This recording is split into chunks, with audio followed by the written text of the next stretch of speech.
In a new announcement today, Press Secretary Karoline Leavitt made some bombshell breaking news announcement on X. She confirmed that the board of the Kennedy Center has unanimously voted to rename the institution as the Trump Kennedy Center, owing in part to President Trump's efforts as chairman to restore the building to its former glory, is what the press secretary said. Now, let's not forget, the board of the Kennedy Center was handpicked by President Trump himself. This has been long considered under speculation that this change was coming sometime soon. Well, I was honored by it. The board is a very distinguished board, most distinguished people in the country.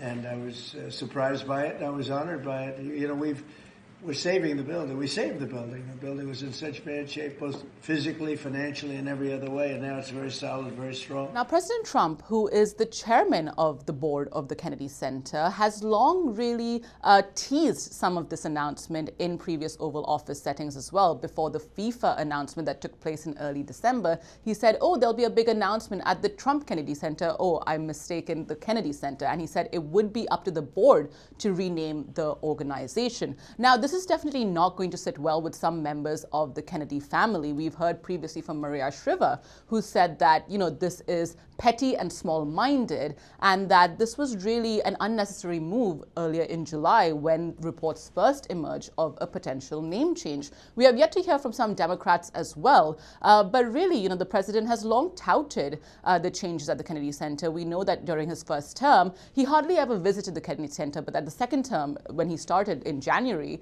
he really took an interest in the Kennedy Center as well, handpicking the board members, replacing them with loyalists from within his own party, as well as attending massive events. He went for the opening night of Les Miserables recently. He also hosted the Kennedy Center Honors himself after not attending the event during his first term. Now, in a recent Washington Post analysis, that shows that the ticket sales at the Kennedy Center have slumped this year since President Trump took over the office for the second term of his presidency. And we know that, you know, D.C. is a very democratic city. It's 92% Democratic voters. And they've kind of shunned the Kennedy Center after the president took over the building and replaced the board. So time will tell whether or not this will sit well with D.C. residents at all. But the president, for his part, has long teased this announcement, and Karoline Leavitt confirming the news that this new name change will take place. Now, it's also important to point out that any official name change needs to be ratified and voted by Congress.